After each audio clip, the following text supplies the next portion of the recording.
কই কই কোথায় বন্নি? ওরা কোন গোপন স্থানে আমার বন্নিকে লুকিয়ে রেখেছে? এসে গেছে নিবাস বর্মা। এতক্ষণ তো আমরা আপনার অপেক্ষা করছিলাম। বন্নি কোথায় মিস্টার রায়? আমার ভাইয়ের বেডরুমে ফুল সজ্জা করছে, ফুল সজ্জা। কি বলেন? আরে বাবা, ফুলের বিয়েটা দিয়ে দাও। কাজল তুমি রাজি হও না? আরে বাবা, বিয়ে বলে খুশতে নাই বাবা। অন্তত ওদের ফুল ডাইসটা সরবা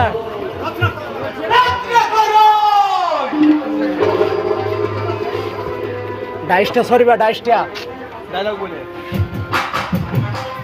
ভালো না বলে সরবি আজ আমরা এখানে একটা মজের আসর বসাবো। সেই দিনের মতন মিস্টার গাঙ্গুলার তুমি হবে আমার সেই আসরের পার্টনার।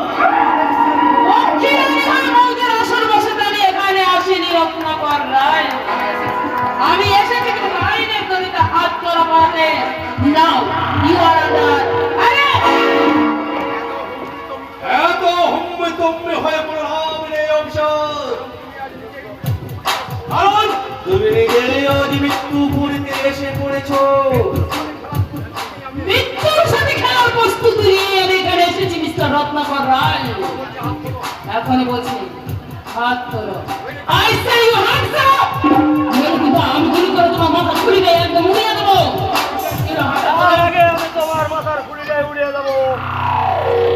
হেল হেল বলছে ইউ বাস্টার্ড।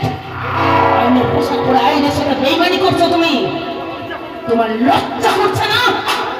না ম্যাডাম না, এই পোশাকটা পয়সা দিয়েছে এমএলএ সাহেব, তার চেয়ে অনেক বেশি দিয়েছে। আর এমএলএ সাহেবের সাথে আমি বেমানি করতে পারলাম না, আমায় ক্ষমা করবে। আর ওকে মেরে ফেলেন মিস্টার গাঙ্গুলি। হ্যাঁ সে তো ভাববো তো কি দিয়ে যাবানি গুড আইডিয়া। যে হ্যান্ডকাফ দিয়ে আপনাকে অ্যারেস্ট করতে এসেছেন, ওই হ্যান্ডকাফ দিয়ে ওনার হাত তুলে অকেলো করে দিই। আইন নিয়ে ছিনিমিনি খেলো না মিস্টার গাঙ্গুলি। আইন নিয়ে তুমি ছিনিমিনি খেলতে যেও না। অফিসার যে তুমি সিনিয়র অফিসার হলেও এখানে কিছু তুমি তো সাধারণ মেয়ে ছেলে, আর একটা মেয়ে ছেলে হচ্ছে একজন পুরুষের ক্ষমতা অনেক বেশি। হ্যান্ডকাফ দে, হ্যান্ডকাফ দে।